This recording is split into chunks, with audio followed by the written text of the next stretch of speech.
What's up, Game of Throners? It's your boy DJ Wun Wun here, back at you with another vid. And what's up? I know it's been a minute. Done a couple of videos, but can't get them out of my old laptop. So poor old lappies kind of went kaput, and 3 out of 4 of my last videos are still stuck in there. And yeah, all that work's gone. So that's why it's been a while since I've been at you. And yeah, I had a big show this weekend, so it's kind of slow on time. So yeah, that's why I'm a little late on getting this one out. But this is it, the door. It's like I said, this is not one of my favorite. This is probably my least favorite episode of the season. I know that's crazy. Everybody else is like, oh, everybody else is going crazy for this episode, but this is DJ Wun Wun's least favorite episode of the season. I mean, yeah, I didn't hate it. It's Game of Thrones, of course. I love it. I mean, I love everything Game of Thrones, but I think out of all the ones, I mean, this and number one are just. The first one I didn't even mind. I thought it was one of the better number ones. So yeah, this is probably my least favorite. But it's Game of Thrones. I still love it. And man, all sorts of stuff happens. So let's get into it. This week opens with Sansa sewing, and we're instantly brought back to fond old days of Winterfell and the days of old Nan's stories. And this can't end well. Back-to-back weeks of happy Sansa. You know something's coming. Ooh, a letter from Littlefinger. How far is Molestown? Well, here it is, a face-to-face confrontation with the man who gave you to the monsters. Oh, and you have a Lady Brienne with you? It is on. Time to make this bastard grovel, beg, and bleed.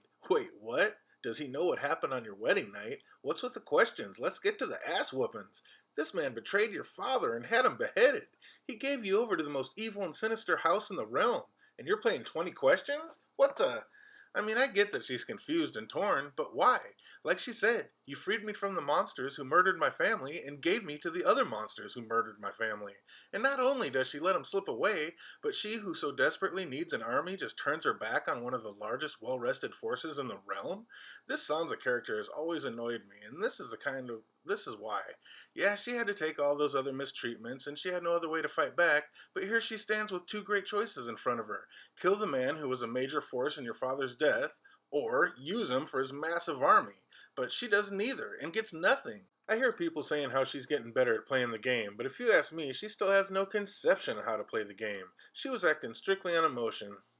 Let's head to Bravos. Everybody was kung fu fighting. Those kids were fast as lightning.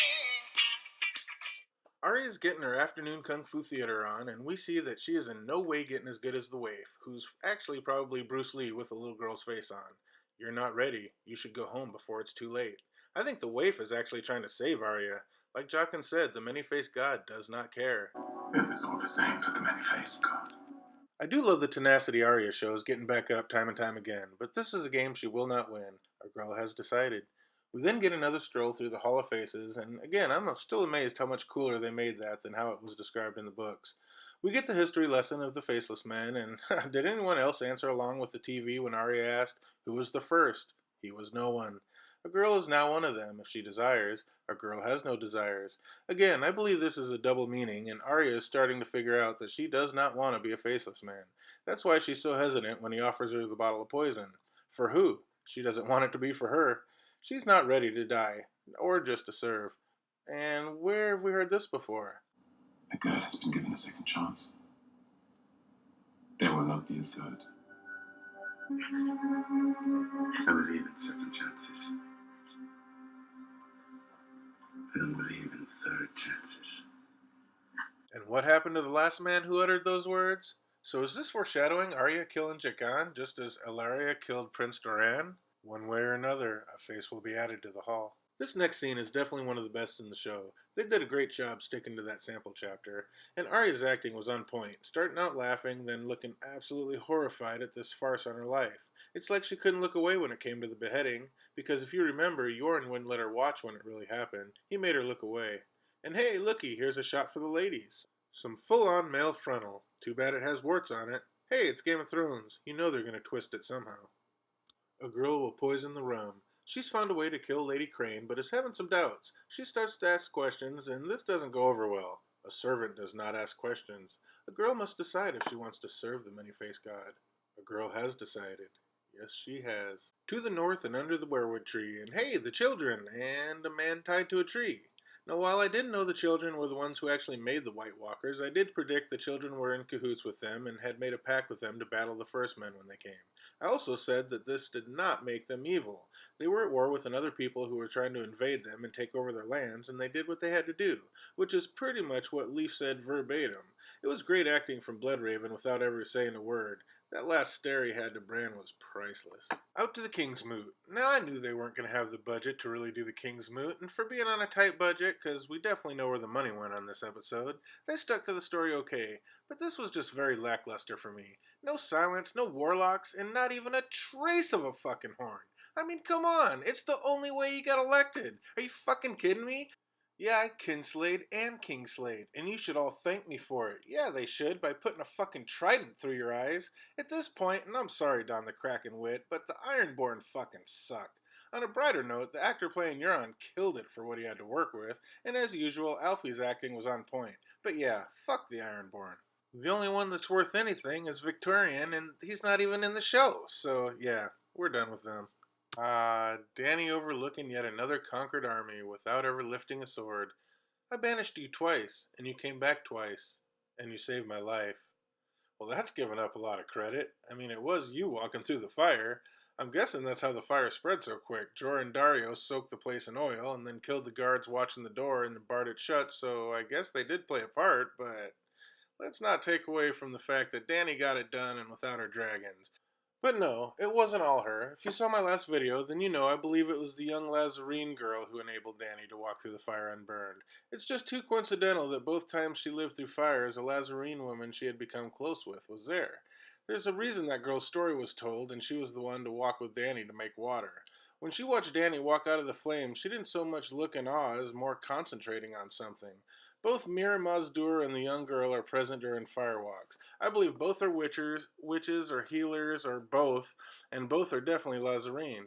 I'm guessing the Lazarene women have some sort of pyrokinetic power. Right here, I definitely have to give a shout out to Sir Thomas for keeping me honest. I thought I had something else that was backing up the fact that Danny's not fireproof, but he called me on it, and I went back, and I was getting two different scenes mixed up, and he was totally right on that. But I still believe, and I'm going with George R. Martin, that Danny is not fireproof, and it took these Lazarene witches to get her to go through the fire. I do believe she is fire resistant, and that's how she can grab real hot things and take boiling hot baths, but I don't believe she could have walked through those fires unburned without these Lazarene women.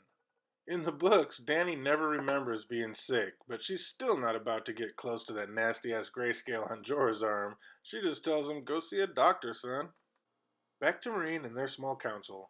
Varys asks how many killings have there been since the meeting with the Wise Masters. Grey Worm tells him none, so it would seem the meeting worked. It just seems too convenient for me. Tyrion says it's not enough. The people need to know the Queen still has power and is the reason for the peace. Wow, pretty selfless, Tyrion. It's also pretty clever how they keep switching the same taglines in this episode. Who said anything about him? And you've been given a second chance. There will not be a third. To help spread the positive message of the Queen, Tyrion invokes the help of the High Red Priestess. After meeting her, he is a little weary, but figures it's for the greater good. Varys isn't sold on this idea at all. He hates magic and all that deal in it. It was pretty cool how she shut him up with his own story, knowing all the details. You heard the fire speak. Should I tell you what it said? What? Great scene. If you are a true friend, you have nothing to fear from me. So I guess this is where we're supposed to remember that scene from Season 1 when Arya was chasing a cat down in the old dragon room and overheard Varys and Illyrio having that conversation. I believe this will be another huge divergence from the books. In the books, Varys was very much working against Dany. In the show, they may go with him really trying to help her, but I don't think so. Fagon is coming. Back under the weirwood, and Bran is bored. Now this seems like a setup. When Bran was in a vision with Bloodraven, he could hear Miri yelling for him clearly. Bloodraven is much stronger and more advanced, which tells me he could probably be in a vision and know exactly what's going on around him at the same time. You're going to tell me Bran tossing pebbles and pine cones at him and he didn't even budge? Bloodraven knows the future. He's seen it. He knows everything. So he must have known all this was going to happen. When Bran awoke from his Night King's vision, he yelled, "He saw me!" Bloodraven said immediately, "He touched you." He knew. He had already either seen it or was watching and therefore let it happen. So was this semi-suicide and just him finally wanting out of that tree? Or when the Night King slashed him, did he turn into something more, like Obi-Wan Kenobi style?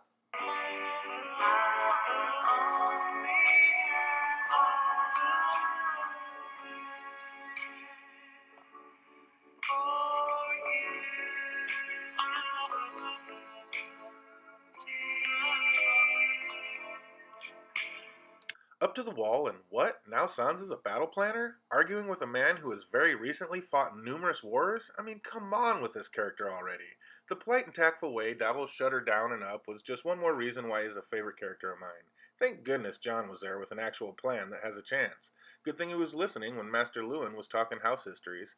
Jon doesn't have the Stark name, but I do. Did you see that look Jon had right as she said that? Like it hurt, but he half expected it. Like as soon as they retake Winterfell, it'll be all about back to Sansa and him just back to being a bastard. Did you notice how she said he was every bit as much Ned Stark's son as Ramsay is Roose Bolton's, and didn't say not as much Ned Stark's son as I am his daughter? She still doesn't see Jon as an equal, but she's perfectly willing to use his army of wildlings as she sees fit. And straight up lying to those trying to help her? I mean, are you kidding me? My uncle reformed the Tully forces. How do you know? Because a man whose life you just threatened told you? Yeah, Sansa Stark is the weakest player in the game. Why did she lie to Jon? Because she knows what an idiot she is after asking these other men to risk their lives for her, and she just flat turned away one of the largest armies in the kingdom. But hey, at least she made you this nice father-like coat. Close the bloody gate. Let's talk eggs. Back under the tree, and wow, this is a brand-heavy episode. Mira's packing and crazy excited to be getting out of there. She starts talking about all the food she's going to eat, and Hodor's getting excited. He's flat out hard by the time she starts talking bacon. Hodor. While talking, Mira notices the cold and sprints to the door of the cave. Ah, shit. They're here. Leaf says, get Bran and run. Bran's in a vision, and I was like, you know who's coming, and you're showing him goodbyes at Winterfell? The children are outside bombing the Whites, but there's way too many of them. Mira can't wake Bran, and the Whites are finding ways in. Bran starts to hear a yell. Bloodraven says to listen to your friends, Brandon. I think this is the first time I've heard him call him Brandon, and we see Bran and Bloodraven can both hear Mira yelling to warg into Hodor. I knew this felt like a setup. More Whites are finding their way in, and oh, Summer, no, there's way too many of them. But Summer fearlessly attacks to help buy time for them to escape. As they're running away, you hear the whimpers and the yelps of Summer being over, and I'm just ready to puke. If they kill one more damn direwolf, I'm gonna flip my shit.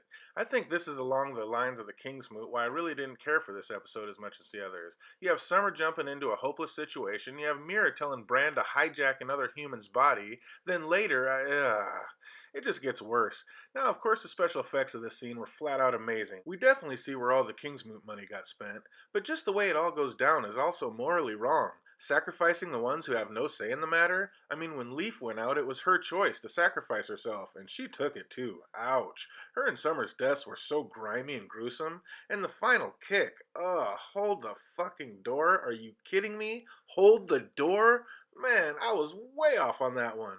Mira telling Hodor to hold the door was so self-centered. First she tells Bran to hijack his body, then makes him hold the door so they can get away? Well, I guess her life just has more value than his. She must be more deserving. Are you kidding me? She was ready to sacrifice him without a second thought. So ruthless. She came down this journey willingly. Hodor got forced into it, and yet she instantly says warg him and make him stay so we can live. You suck for that, Mira. And you know what, next week? She's probably going to abandon Bran, just to save herself, because she'll be too weak to carry Bran very far.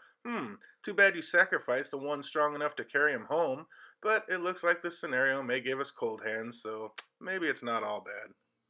Hold the door, hold the door, hold the door. I mean, nobody's. I guess one person kind of saw that, semi-guessed it, and who's going to see that coming? I mean, yeah, George got us again. I mean, hold the door. Yeah, wow, okay. Yeah, I was way off on that one. And speaking of being way off, one more time, I got to give a shout out to Sir Thomas. He caught me on one and kept me honest. I really thought I had it, but with the Dash Clean women, I got two scenes mixed up from season 1, and he wrote down in the comments that I was off my rocker, and I was like, no, what are you talking about? And I went back and looked, and I was like, no, I'm right.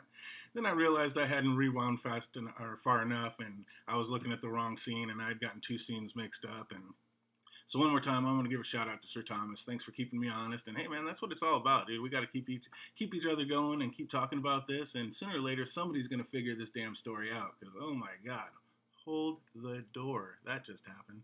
So yeah, sorry it took so long to get this out. Like I said, it's been a really busy week.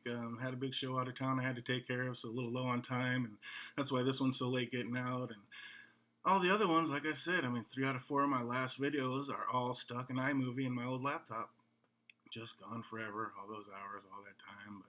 But what can you do? That's all part of the fun and part of making videos. So hope you guys enjoyed this one. If you did, go ahead and thumbs up it. And if you want, subscribe, and you'll be one of the first to know when the new videos come out, because I just bought this new laptop, so please believe I'm going to put it to use, and all kinds of videos will be coming out.